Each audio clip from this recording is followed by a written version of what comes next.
Buenas noches, Puerto Rico. Bienvenidos a su programa Coloquio Académico, auspiciado por EDP University y la Fundación Rafael Hernández Colón. Como ustedes saben, todas las semanas estamos en este esfuerzo de dialogar sobre los temas de interés tras el anuncio de la Fundación Rafael Hernández Colón y EDP University, creando el Instituto de Política Pública Rafael Hernández Colón, que estará presentando alternativas de estudios académicos de manera continua, de seminarios y foros de adiestramiento, no solamente para jóvenes, sino para profesionales, entidades públicas y privadas, y en ese sentido, en ese esfuerzo de comunicar y de iniciar unos diálogos constructivos, aportando a buscar soluciones a los grandes problemas que enfrenta Puerto Rico. Hemos iniciado este programa que lo hemos llamado Coloquio Académico, donde todas las semanas compartimos a través de las redes sociales, Jugando Pelotadura, obviamente WIPR, el periódico El Vocero, Nación Z y Mega TV, donde hacemos el análisis con diferentes invitados que traemos a este foro. En esta ocasión tenemos un programa muy especial, puesto que estará con nosotros el secretario de Salud designado, el doctor Carlos Mellado, que es un profesional de primer orden, a quien conozco hace muchísimos años, y no solamente sé de su compromiso con Puerto Rico, con el tema de salud pública, sino del conocimiento y de las vivencias que ha tenido. El doctor Mellado, aparte de ser médico, donde ha estado trabajando tanto en el sector público como privado, que fue procurador del paciente, pero además de eso, no sé si ustedes recordarán el terremoto en Haití, que un grupo de médicos se trasladó a nuestro hermano país para dar ayuda humanitaria. El doctor Mellado fue el que dirigió ese esfuerzo, estuvo meses en Haití, en aquel desastre terrible, y luego lo repitió cuando vino el huracán de categoría 5 sobre las Bahamas, cerca de Puerto Rico, en el área norte de Puerto Rico, donde también hubo otro desastre mayor, y se trasladó un grupo de médicos encabezados por el doctor Carlos Mellado para dar ayuda humanitaria y servicios médicos a las personas que habían sufrido en esta terrible experiencia de un huracán categoría 5. También lo hizo aquí en Puerto Rico, luego de los terremotos, luego del huracán María y también en la pandemia. Así que son personas comprometidas con Puerto Rico, y nos honra con su presencia en esta ocasión el doctor Carlos Mellado, secretario de Salud designado, que va a estar dialogando con la presidenta de EDP University, la ingeniera Gladys Nieves Vázquez, igualmente el ex secretario de Estado y expresidente del Senado, el profesor Kenneth McClintock Hernández, y nuestro moderador, a quien le paso los micrófonos, el presidente de la Junta de Directores de la Fundación Rafael Hernández Colón, el licenciado José Alfredo Hernández Mayoral. José Alfredo, adelante con el coloquio de esta noche. Gracias, Jorge, y saludos a todos nuevamente aquí desde EDP y el Instituto de Política Pública de la Fundación Rafael Hernández Colón. Debidamente distanciados, particularmente cuando vamos a estar dialogando con el secretario designado de Salud, para que nos dé todo lo que queremos saber sobre los temas que nos importan. Pero quiero empezar porque nos brinde un trasfondo de su trayectoria, cómo llega, cómo se ha desempeñado en el tema de la salud, para que el pueblo de Puerto Rico sienta que el departamento va a estar en buenas manos. Buenas noches. Buenas noches, para mí es un honor estar aquí en EDP University. Gracias por la invitación. Hablar de política pública entiendo que es algo sumamente importante. De mí puedo decir que soy médico primario, he sido director médico de dos instituciones, presidente de facultad médica, y fui procurador del paciente por 5 años. Además de eso, pues he estado en diferentes posiciones, ¿verdad? También fui director médico de una aseguradora, fui asesor también de salud de la Comisión de Salud del Senado, de la redundancia, y actualmente funjo como médico primario en el área de Canoas y director médico asociado del Hospital Doctors en Carolina.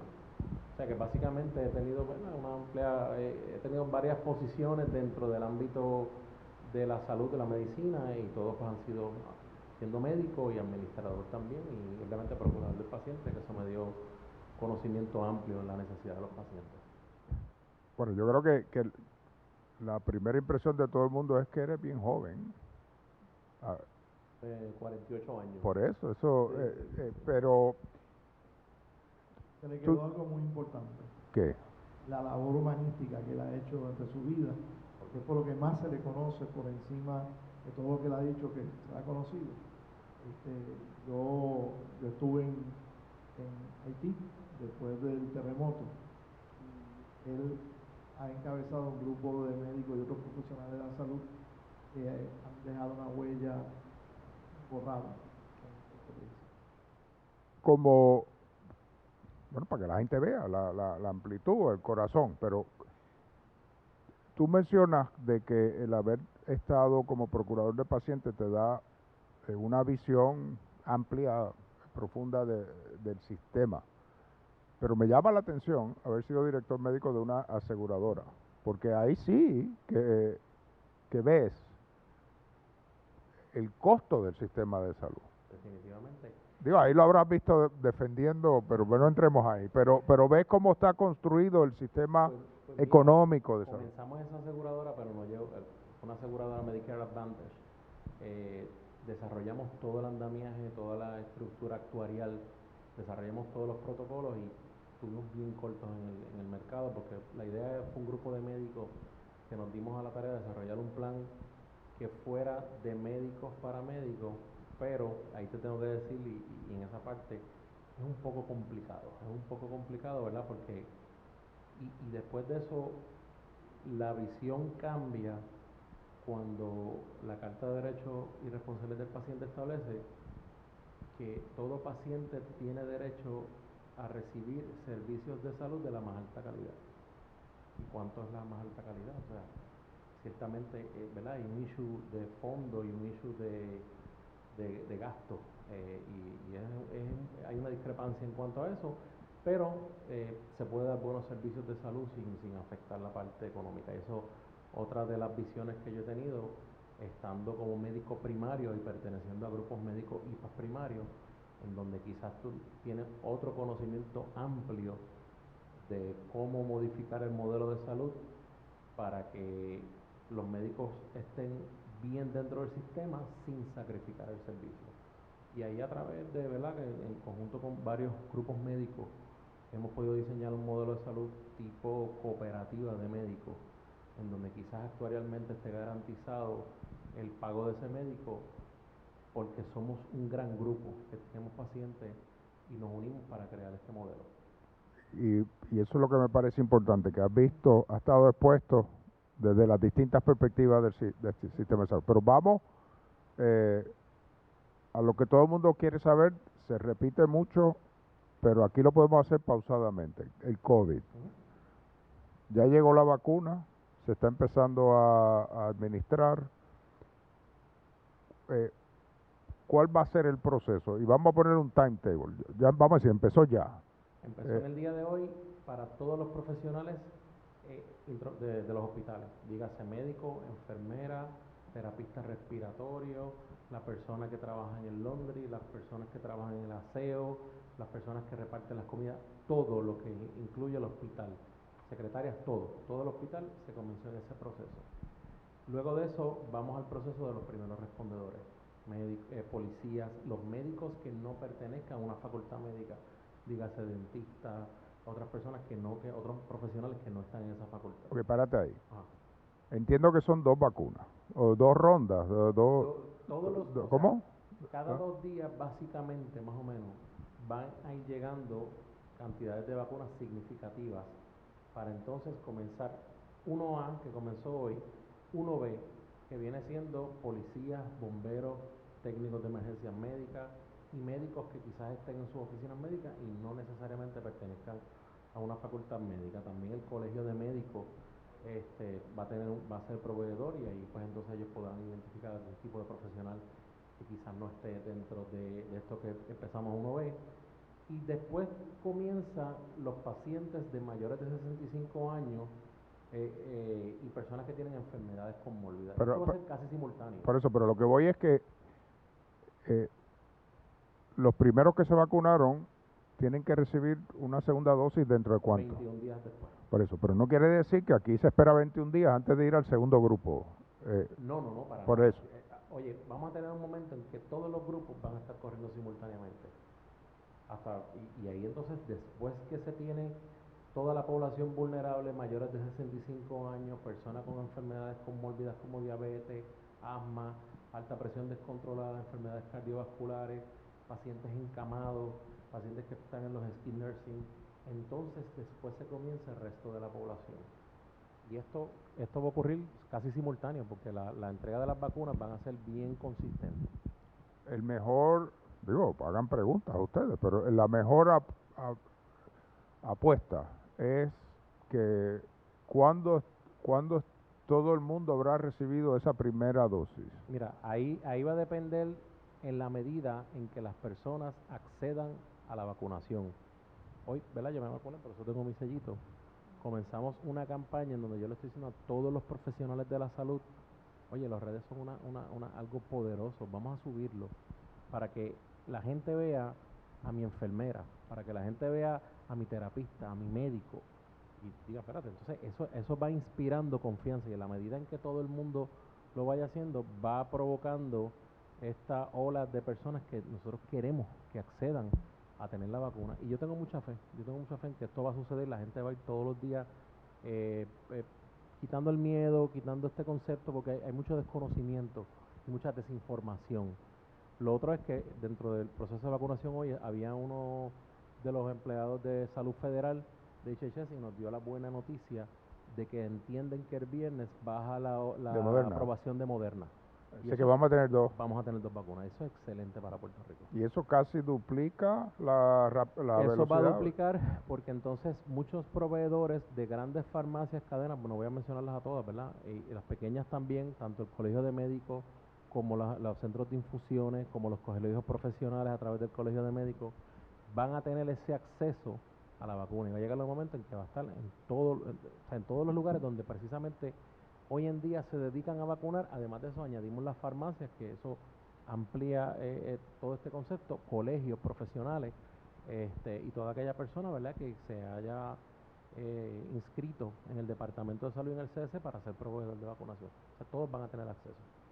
Doctor, quisiera saber cómo, ¿verdad? Usted es en este caso, el secretario de Salud designado. Yo siempre pienso en educación primero. No me cambio.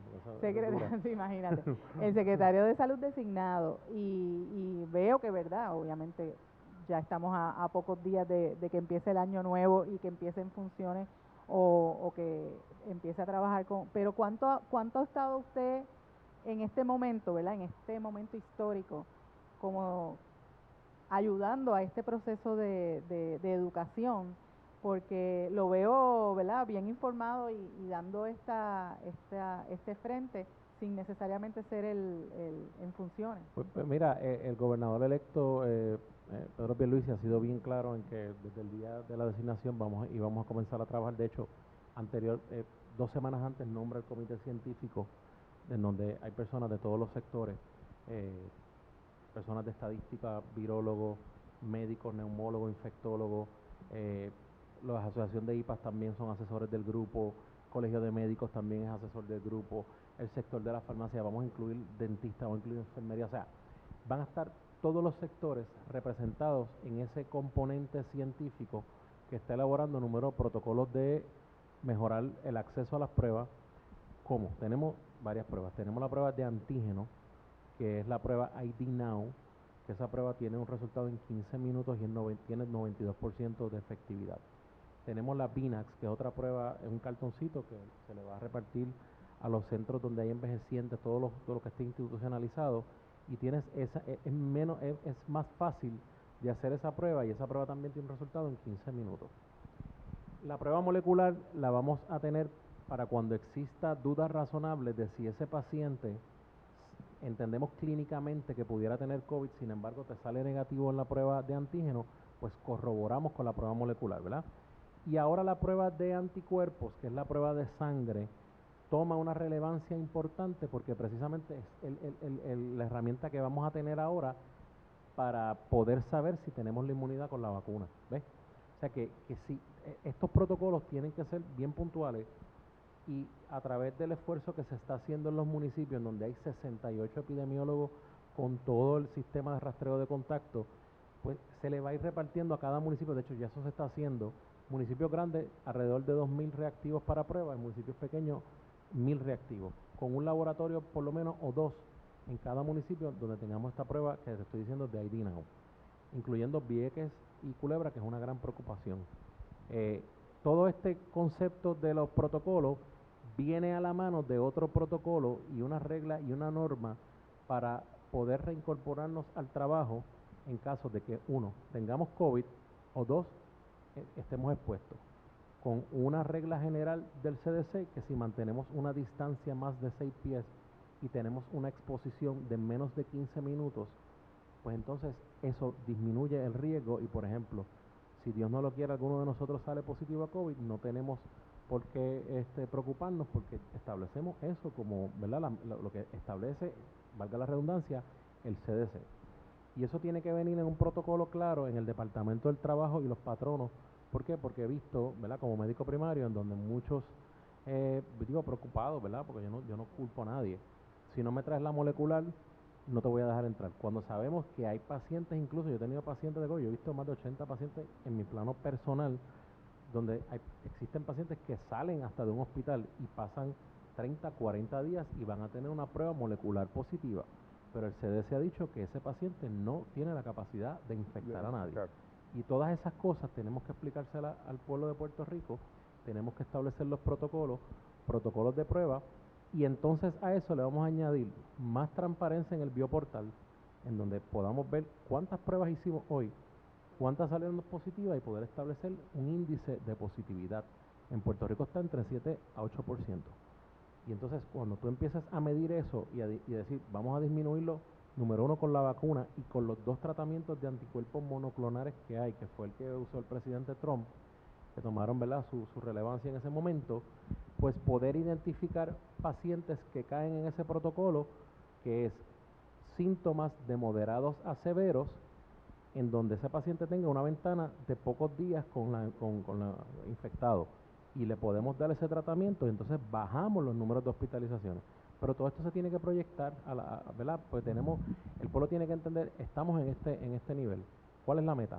Bajar de 5% de infección. ¿Cuál es la meta? Bajar las hospitalizaciones. ¿Y cómo lo vamos a lograr?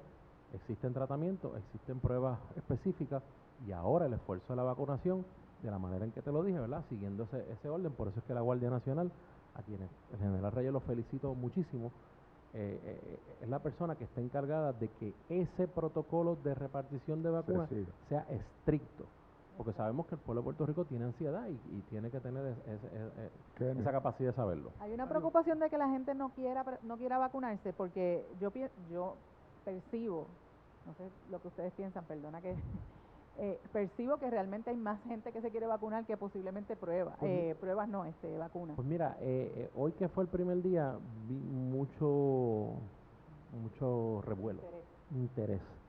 Y eso es lo que queremos crear. Por eso yo le he dicho a todo médico y todo enfermero y toda persona que tenga alguna posición, que tenga algún micrófono, que pueda crear una política general, algo, que lo establezca, ¿verdad? Y diga, mira, me vacuné, estoy aquí. Bueno, si usted quiere, hacemos un programa aquí, nos vacunamos al frente de todo el mundo, aprovechamos. Eso puede ser algo positivo. O sea, Alfredo ha tenido el COVID merodeando alrededor de él. A mi esposa le dio. Y él está desesperado por poderse. No, pero yo soy de los últimos de la fila y lo dije en broma, no voy a preguntar de las edades para no entrar en esa controversia. 59. Pero y no pretendo colarme, no, porque eso le hace es importante que se siga el orden, Kenneth, para entonces ir a la pausa. Yo en mi vida pública me he enfocado mucho en la digitalización, en buscar el orden. Con el registro de corporaciones, que la gente hacía fila por 2 y 3 días en el viejo San Juan hasta la catedral para radicar sus informes anuales corporativos y eso yo lo eliminé de golpe y porrazo en cuestión de 15 meses, o sea, un año y un poquito más. ¿Se está haciendo algo para que la gente pueda ordenadamente, cuando ya le toca su turno, sacar una cita para ir, sentarse y caminando? Mira, los programas que tiene el CDC establecen precisamente eso, ¿verdad? Todos los que son proveedores, hay un portal específico en donde el CDC, tú tienes que acceder ahí, tú vas a poner la dosis de la vacunación. Esto es algo sumamente controlado, que lleva tiempo, o sea, porque los programas de vacunación en Puerto Rico son bastante estrictos en cuanto a esto, y se ha mejorado muchísimo. O sea, y esto no deja de estar en un programa de vacunación. Lo que sucede es que el reto es más grande por la situación de cómo se tiene que manejar la vacuna. Pero en el principio yo te puedo decir que cuando se trabajó H1N1, que quizás yo creo que estaría en el Departamento de Estado, en aquel momento pues también se tuvo que dar 2 dosis y fue bastante, ¿sabes? Fue eficiente y se pudo vacunar a gran cantidad de personas en aquel momento, que me acuerdo que, ¿verdad? Estaba el difunto Johnny Royan, que es una persona que yo admiro muchísimo, que era quien estaba dirigiendo ese esfuerzo, y fue bastante asertivo en cuanto a la educación. La vacuna en aquel momento era totalmente diferente a lo que es ahora, ¿verdad? En aquel momento pues estábamos hablando de, habían 2 tipos de vacunas, el virus atenuado, que es una cantidad de virus que no tiene la capacidad de infectarte, y después posteriormente vino el virus muerto, ¿verdad? Son 2 proteínas que generan una inmunidad. En este caso, esta vacuna es bien precisa, y es como yo explico a todo el mundo, es como tú tienes un plano, y tú tienes un plano de una casa y tú extraes la parte del plano del cuarto. Pues estos ingenieros biomédicos precisamente extrajeron del RNA la parte que dice la proteína de la antenita, que es una glicoproteína, que no es otra cosa que glucosa y azúcar.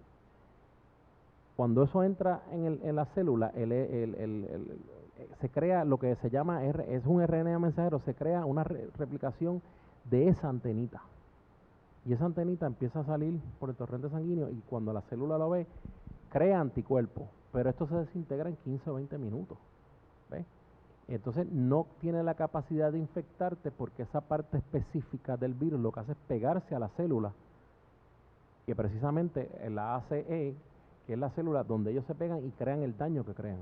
Lo que está diciendo es que la vacuna del COVID específicamente no es como otras vacunas que la gente conoce y teme, porque es como un virus atenuado que lo están inyectando. Como si y yo es totalmente diferente, en este caso, claro, el tipo de vacuna que se está como si yo dijera, yo no me proveyendo. monto en ningún avión porque hubo una marca de avión que se estrelló y yo no voy a montar ningún avión. O sea, quiero hacer la analogía para que la gente entienda, quizá un poquito más complicado lo que estoy diciendo, pero va por ahí. Vamos a tomarnos una pausa y regresamos con el secretario de Salud designado, doctor Carlos Mellado, para seguir con el COVID un ratito, pero tocar otros temas de importancia en el tema de la salud.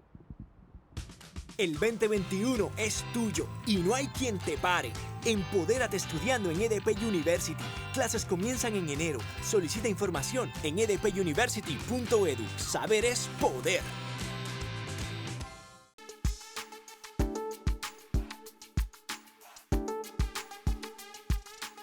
Amigos, regresamos a su programa Coloquio Académico. Les saluda Jorge Colbertolo, como todas las semanas, compartiendo con ustedes y nuestros paneles de invitados sobre la discusión de los temas de interés.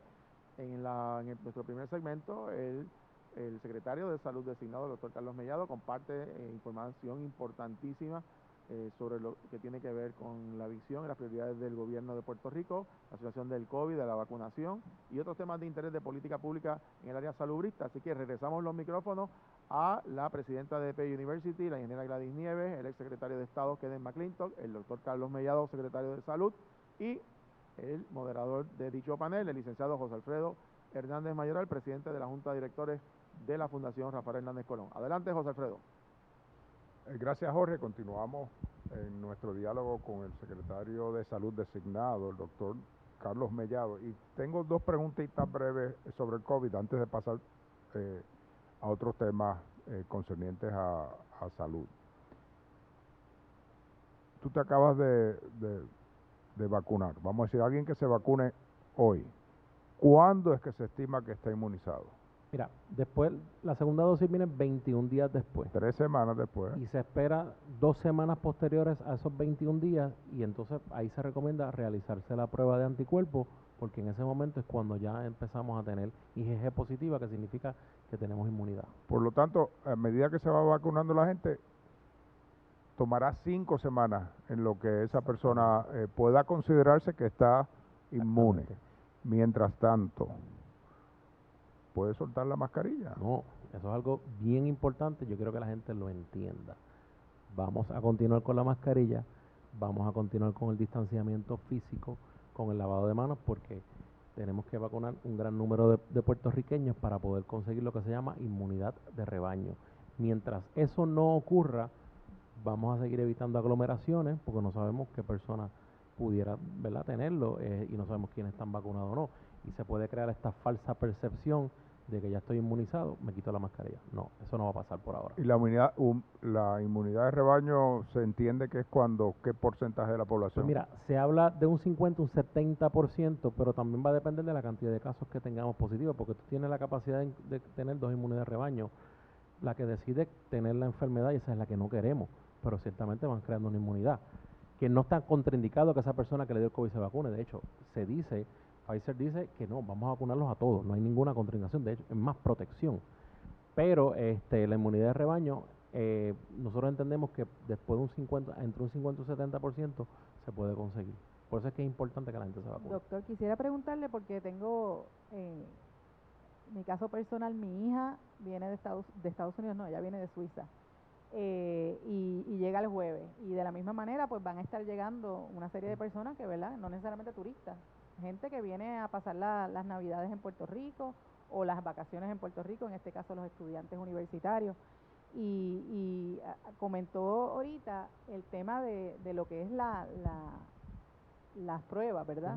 Y cuánto es importante en este periodo de tiempo, cuando todavía la inmunización no está disponible para todo el mundo, cómo ha cambiado ese protocolo de prueba para que la gente entienda, para los viajeros, ¿verdad? En este caso para los viajeros, porque yo entiendo que hay mucho, ¿verdad?, con todo este euforia que hay con las vacunas, tenemos que entender que todavía el protocolo de prueba es más importante. Claro, ciertamente el reto grande del comité científico es desarrollar estos protocolos y que se implementen. En este momento, pues ciertamente lo que estamos es en la creación del protocolo para que una vez entremos en enero poderlos implementar, ¿verdad?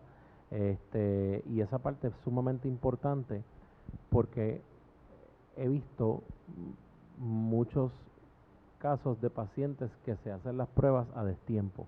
Es decir, si yo tengo ahora mismo, vuelvo y repito, Dios no lo quiera, alguien sale positivo, pues automáticamente a la mera exposición de los 15 minutos que te dije a menos de distancia, yo tengo que estar 10 días en mi casa y no me lo despinta nadie. Bajaron de 14 a 10 días.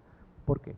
Porque al día octavo yo me puedo realizar la prueba y antes de ese día no voy a tener un resultado que sea bueno, que sea confiable, ¿verdad? Por lo tanto, se establece que tú tienes que estar esos 10 días en esa cuarentena. Y entonces la gente tiene la percepción de, estuve expuesto, voy corriendo y me realizo cualquier prueba. Y, estoy negativo. No. Si una persona viaja y viene con una prueba, ¿verdad?, porque se le exige en el aeropuerto. Exacto. ¿Se entiende que ese viaje de por sí es una exposición al COVID? Mira, eso es una gran pregunta. Porque por eso yo hago la pregunta, si y digo, pero ¿por qué entonces no voy a hacer la prueba inmediatamente si no voy a tener Claro. nada Y yo he tenido pacientes que vienen y, yo tengo la prueba negativa, 3 días después, pero doctor, si la tenía negativa, es que en el vuelo te contagiaste, porque, ¿verdad? 6 pies de distancia, más de 15 minutos. Si uno no cumple con eso, la probabilidad de que la persona que tenga al lado tenga COVID y te dé a ti es sumamente alta. Y por eso es que los viajes son un riesgo. Y mi recomendación siempre ha sido, mantén la prudencia, mantén la distancia. O sea, y algo que la gente tiene que entender es que si tú mantienes la distancia, tu mascarilla, y tratar de tener, por ejemplo, mis papás son mayores, mi papá tiene cáncer y mi papá, casi no lo veo. Si lo veo bien lejos con todo el equipo, me quito los zapatos y yo lo veo de lejos y no trato de estar ni 2 segundos con él. ¿Por qué? Porque lo voy a perjudicar. Y más yo que estoy expuesto, ¿verdad? Por la naturaleza, en las circunstancias que yo lo voy a ver es porque, mira, necesito como médico que me vea, ¿verdad? Y mantengo esa distancia con todas las precauciones. Y a eso lo que me refiero es que yo sé que estas son épocas de nosotros los puertorriqueños somos cariñosos, porque es la naturaleza, ¿verdad? Y yo sé que es complicado uno llegar de viaje y querer abrazar a su mamá, a su papá, a su tío, a su abuelo, pero esos abrazos a veces pueden costar. Bueno, yo voy a ejercer el derecho de seniority Él va a ser un secretario por lo menos 4 años, de los cuales un año tendrá que dedicarlo mucho al COVID, pero hay muchos otros temas de salud. El gobernador electo ya se reunió por primera vez con miembros del comité de transición del presidente electo Joe Biden. En este periodo de transición con Biden se van a estar haciendo acercamientos para ver cómo van a cumplir con las promesas que hicieron con Puerto Rico, de tratar de incluir a Puerto Rico en el programa de Medicaid, de quitar las pequeñas áreas de discrimen que hay en Medicare, etcétera. Mira, eso es uno de los temas, y qué bueno que hace la pregunta, porque uno de los temas importantes que quizás estamos perdiendo de perspectiva. Nosotros vamos a caer en lo que se llama el Medicaid Cliff, que es que ciertamente se nos va a acabar el paquete de fondos que nos dieron. Otra vez. Hemos estado ahí varias veces. Sí, eso cada rato. Y uno de los retos importantes es que de una buena vez y por todas nos incluyan en un paquete para no tener que estar yendo al Congreso cada 3, 4, 5, 6, 7, 8 años. Y poder tener ese acceso a esos fondos que son importantes para Puerto Rico. Y esa es una de las cosas que, aunque tuvimos la reunión, realmente fue una reunión introductoria, no entramos en el nitty-gritty del asunto, pero es un tema que tiene que ser importante y puntual en al inicio de hecho ya se tiene que estar hablando de esto. Y lo otro es la extensión del CARE Act, de la cantidad de fondos, porque tenemos un esfuerzo municipal del rastreo de los 68 epidemiólogos que cuesta entre 158 y 160 millones al año. Y eso no se puede caer. O sea que eso es algo que lo tenemos que hacer, que también desde ahora hemos tenido reuniones porque hasta el día de hoy no han dicho nada. Y nosotros no podemos pensar, no, pero es que en enero ellos van, no, y si tardan. Por lo tanto, se tiene que obligar ese presupuesto de unos fondos de infraestructura que tiene el departamento y muchas de las agencias, con la importancia y la relevancia que tenemos que tener eso claro, y cuando vengan los fondos, pues fantástico. Pero esta del CARE Act es todo Estados Unidos que está en ese bote. Todos estamos en el mismo bote, es correcto. En los otros programas es nosotros específicamente, el CLIF es para nosotros. Exactamente, ese es un reto mayor y ha sido, como dice McClintock, una de las promesas que hizo el presidente electo Biden, en donde nosotros los puertorriqueños pudiéramos entrar en un paquete que se nos incluya de una buena vez y por todas, con una fórmula como ocurre en los demás territorios, que podamos entonces nosotros cada año en un paquete de aprobación congresional, mira, esta es la cantidad de dinero que hay, que sea justa, equitativa, para nosotros poder llevar el programa de salud del gobierno, que le da un seguro de salud a 43% de la población en Puerto Rico. Y eso es importante. Kenneth puede quizás explicar esto mejor que yo, para que la gente vea la situación. Puerto Rico, en Estados Unidos hay una fórmula para la distribución de estos fondos donde los estados aportan unas cantidades en función a su nivel de riqueza. Y el gobierno federal aporta otra cantidad. Creo que el máximo que aporta el gobierno federal es como 80%, 70 y pico, 83%. En el caso de Puerto Rico, no.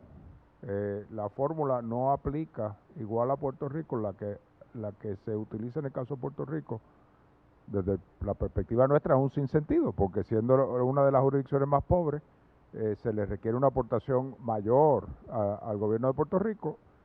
Eso ha tenido una pausa en años recientes, pero es una pausa temporera, por eso se habla del cliff. Una vez termina eso, Puerto Rico regresaría a la fórmula anterior, y entonces es un problema muy serio para Puerto Rico. Ahora, eso desde el punto de vista de los fondos, desde el punto de vista de los problemas de salud de Puerto Rico, ¿qué es lo que tú ves más serio y más urgente? Mira, el programa de salud tiene un departamento que es lo que se conocía epidemiología del Estado, que no es solamente COVID ni influenza, tiene programas de hepatitis, VIH, SIDA, cuando viene el Zika, cuando viene el dengue, ¿verdad? Tiene un protagonismo increíble. Además de eso, el Departamento de Salud ahora mismo tiene una demanda pendiente con el Monitor Federal por los casos de discapacidad intelectual, en donde más de casi 20 años ha ocurrido un incumplimiento, y eso es un programa sumamente importante que hay que darle, valga la redundancia, la importancia que merece, pues estamos hablando de personas que tienen discapacidad intelectual. Además de eso, los programas que tiene, ¿verdad? Los retos que tiene la reforma de salud de Puerto Rico con los pacientes diabéticos, con los pacientes cardiovasculares, con el 43% de la población que pues tiene acceso a un servicio de salud, pero hay que mejorar la calidad de ese servicio de salud, hay que buscar los indicadores de ese servicio de salud. Tenemos un centro de comprensivo de cáncer, un hospital que hay que darle mayor importancia y relevancia porque al día de hoy pues tiene unos problemas económicos que hay que atenderlo porque atiende una población específica y especial. Tenemos el problema de trauma en Puerto Rico. Cuando vemos el trauma no sabemos que esa es la enfermedad más incapacitante porque podemos estar hablando aquí, Dios no lo quiera, y tener un accidente y caer en algo catastrófico. Por lo tanto... Es la causa número 1 de muerte para la gente joven. Eso es así. Por lo tanto, necesitamos establecer un centro de trauma. Y esa es una de las cosas importantes. Y no tan solo es un centro físico, es un sistema de trauma. Y ese sistema de trauma lo que establece es poder crear un trauma level 1 y cualificar a los hospitales que quieran entrar en ese sistema de trauma. ¿Por qué? Porque una de las cosas que pasa en centro médico, siempre vemos la historia de que hay pacientes en camillas, pero ¿por qué? Porque quizás los profesionales que operan los traumas están todos ubicados en el centro médico por una situación, ¿verdad?, que tiene que ver con la impericia médica, tiene que ver con otras situaciones que tenemos que darle atención porque tenemos el área oeste, tenemos el sur, tenemos el este, que quizás podemos clasificar esos hospitales como trauma level 2, nivel 2, y poder cualificar a todos esos profesionales para que puedan atender pacientes que tengan un trauma que se pueda atender ahí y no necesariamente llevarlo al centro médico, en donde si es necesario trasladar a ese paciente porque es un caso de neurocirugía, un caso específico importante, pues tener un trauma nivel 1. ¿Por qué? Porque esto lo que hace es que podemos tener más residencias y podemos tener más médicos entrenados en esta disciplina que en Puerto Rico están escasos. Me alegra escucharlo porque precisamente ayer estaba hablando con el doctor Rodríguez el como presidenta de la Fundación Asistencia al Centro de Trauma y estaba muy contento, ¿verdad?, por la conversación que había tenido con usted y con relación al Centro de Trauma que se proyecta ya construir en los predios de lo que era el Oso Blanco y que se entiende, ¿verdad?, que tanto el gobernador entrante como en este caso usted como secretario de Salud designado están apoyando que este proyecto llegue a buen término con los fondos que CDBD, REDIAR, hay fondos para establecer una ciudad médica. Hay dinero. Sí, y es importante porque una de las cosas que en un 100/35 en un centro de trauma de muy buena calidad, porque la realidad es que el centro de trauma de Puerto Rico es de muy buena calidad y lo que queremos es tener un hospital de trauma y no solamente un sistema de trauma. En un 100/35 los casos se tardan casi 5 horas en llegar al centro de trauma en promedio. Y eso pues no debería ocurrir porque si estamos claros cuáles son en una ambulancia, cuáles son los casos que deberían haber ido al centro de trauma de primera intención y no parar en el hospital más cercano, porque realmente ese no es el lugar donde va a encontrar el profesional que tiene que Ese es el sistema de trauma. Ese es el sistema de trauma. Yo soy el autor de la ley 911 para 1993 y siempre me ha preocupado de que en años recientes, por situaciones presupuestarias, hubo gobernantes que le sacaron dinero al riesgo grande político que yo tomé. Yo imponer un impuesto de 50 centavos por línea telefónica. Un riesgo grande. A fin de cuentas, nunca pagué un precio político por ello, porque se vio que se estaba invirtiendo bien y el sistema 911 funcionaba y el sobrante, todos los años se compraban vehículos en proporción a la aportación que había hecho cada servicio, cada municipio, a atender a los pacientes y a otras emergencias. Se va a hacer algo para mejorar las métricas que han empeorado de los servicios de ambulancia en Puerto Rico, porque hubo un momento en que estaba en 17 minutos, se logró bajar como a 9 o 10 minutos y entonces volvió a subir como a 13. Y esas son métricas que el gobierno federal requiere que se lleven, no se anuncian, no se dice cuando la cosa está mala, entonces tampoco dicen cuando la cosa está mejorando, porque tenían que admitir que se había puesto mal anteriormente. Para mí, como una persona ya entrando a una mayoría de edad, Yo no he hecho nada. A la cual está unos cuantos años detrás de mí, yo creo que es Todavía mis importante. preguntas son más cortas, pero dale. Sí.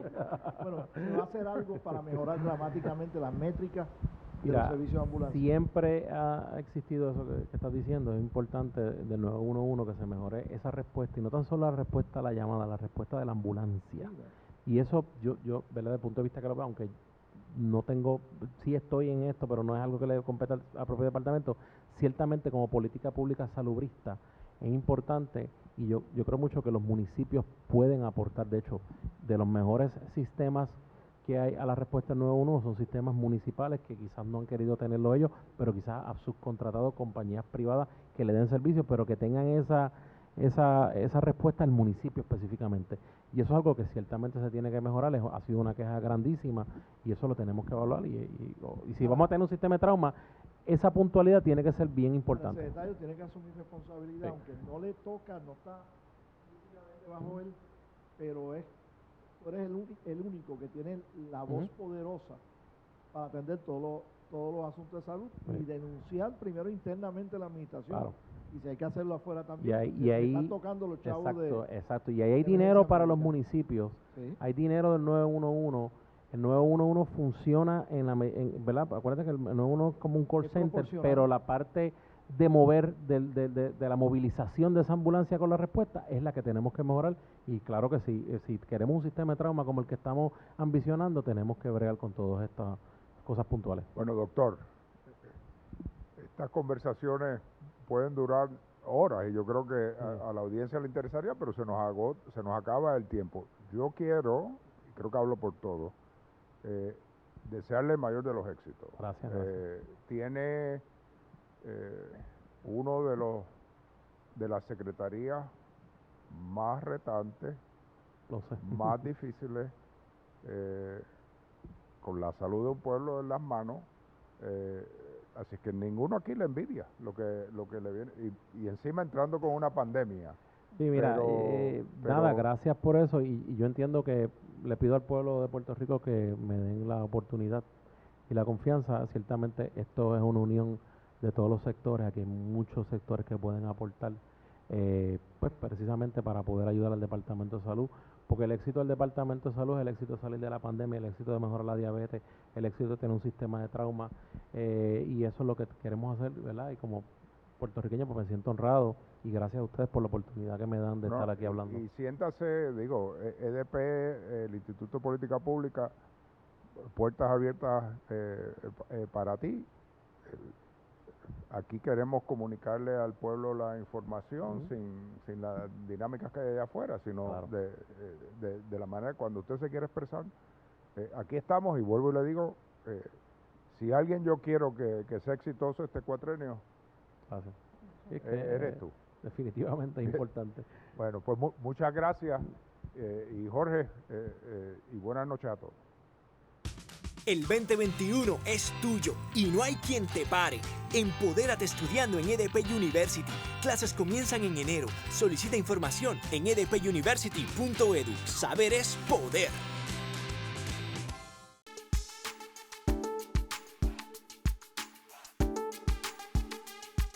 Amigos, de regreso a esta parte final de su programa Coloquio Académico, auspiciado por EDP University y la Fundación Rafael Hernández Colón, nuestro Instituto de Política Pública que lleva su nombre. Presidenta, ¿qué le pareció el conversatorio con el secretario de Salud, el doctor Carlos Mellado y José Alfredo? Un médico joven, con un historial bien interesante, sobre todo hablamos fuera de cámara de su trabajo voluntario en los incidentes en Haití, igualmente en las Bahamas, visitando y llevando un grupo de médicos, pero muy particularmente ahora con esta enorme responsabilidad que tienen. ¿Qué le pareció?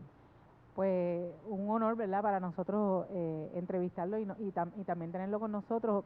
Interesante que tuvimos en la primera edición del coloquio al doctor Vargas Vidot, y tenerlo a él ahora, ¿verdad?, tan accesible y ¿verdad?, preocupado por la política pública con relación a la salud en Puerto Rico. Y entiendo yo que muy conectado, ¿verdad?, con la información necesaria y pertinente. Así que definitivamente un activo, ¿verdad?, para Puerto Rico y para lo que es el Instituto de Política Pública. Sí, bueno, como yo le expresé al final, nadie lo envidia, ¿verdad? Es quizás la secretaría más difícil en estos tiempos para Puerto Rico, pero una persona joven, uno está acostumbrado a ver los secretarios de salud como que sí, un poquito más viejitos, ¿verdad? Con una experiencia amplia, o sea, él ha estado en distintos sectores, así es que él conoce, se ve que conoce la dinámica económica del sistema de salud, la dinámica de la aseguradora, porque trabajó en una ocasión tratando de montar una, las necesidades de los pacientes, como doctor, las necesidades de los doctores. Vamos a ver si... Como procurador del paciente también. Como procurador del paciente, combinando todas esas perspectivas, pueda tener impacto, que es lo que todos le tenemos que decir. O sea, que una de las cosas que en el gobierno, y sobre todo cuando trabaja con jefes de agencia o secretarios de gabinete, hay unos que tienen todos tienen un compromiso, ¿verdad? Pero hay unos que tienen una corazón, vocación, un amor a su trabajo. Y distingo al doctor Carlos Mellado, que conozco hace muchos años, precisamente por ese sentido de compromiso. Esto es una persona, un profesional que trabaja los 7 días a la semana. Hay a veces, y lo he visto inclusive hasta jefe de agencia que dicen, no, yo me voy a las 5 o a las 6 de la tarde. Aquí hay secretarios, inclusive, el secretario de Hacienda, por ejemplo, Francisco Paredes, creo que es el más joven que ha estado en la Secretaría de Hacienda. Yo lo veo en las redes sociales contestando preguntas a las 10 de la noche un viernes. O sea, y usualmente un viernes a las 10 de la noche uno no está contestando preguntas a ningún ciudadano, ¿verdad?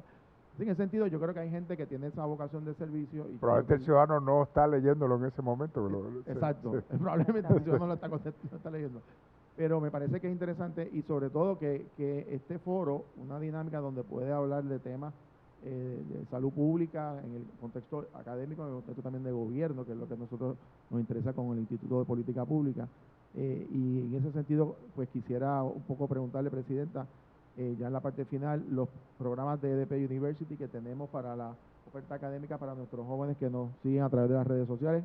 ¿Qué tenemos? Pues mucha gente desconoce, ¿verdad?, que EDP University y sus programas, actualmente el programa más grande de EDP University es precisamente en el área de salud, es enfermería, que lo tenemos a nivel de grado asociado, bachillerato y maestría. Tenemos una maestría, hablamos del centro de trauma, nuestra maestría en enfermería con especialidad en cuidado de emergencia y trauma. Son programas que son, en este caso, único en Puerto Rico y en Latinoamérica. Así que por eso, precisamente, es que estoy yo en esa fundación del centro de trauma, porque somos la única institución que tenemos enfermería a ese nivel y con ese tipo de programa. Y bien importante, ¿verdad?, que en las otras áreas tradicionales de EDP University, administración, tecnología, ahora tenemos también justicia criminal y lo que vamos a tener, ¿verdad?, próximamente en el tema de asuntos públicos o administración pública. Para EDP University siempre es un placer, ¿verdad?, servir a Puerto Rico y tenemos una idea, ¿verdad?, muy relacionada con el tema, que es el tema de calidad humana en la educación. Así que para el Instituto de Política Pública es importante entender cuáles son las prioridades de Puerto Rico y ir detectando qué hace falta para cumplir con esas prioridades. Así que siempre, ¿verdad?, a la orden en EDP University con nuestros programas y nuestra oferta académica. Gracias, Presidenta. José Alfredo, palabras finales antes de despedirnos. Bueno, que se mantengan en sintonía. Este coloquio va a continuar y esperamos traer aquí a las personas que van a tener un impacto sobre la vida de Puerto Rico en los próximos años. Sin duda alguna. Gracias a la gente de Jugando a Pelotadura, obviamente el vocero, también a Nación Z, a los medios que estamos, la plataforma que estamos haciéndolo a través de la página de EDP University y de la Fundación Rafael Hernández Colón. Será hasta la próxima. Gracias por su sintonía, que pasen buenas noches. El 2021 es tuyo y no hay quien te pare. Empodérate estudiando en EDP University. Clases comienzan en enero. Solicita información en edpuniversity.edu. Saber es poder.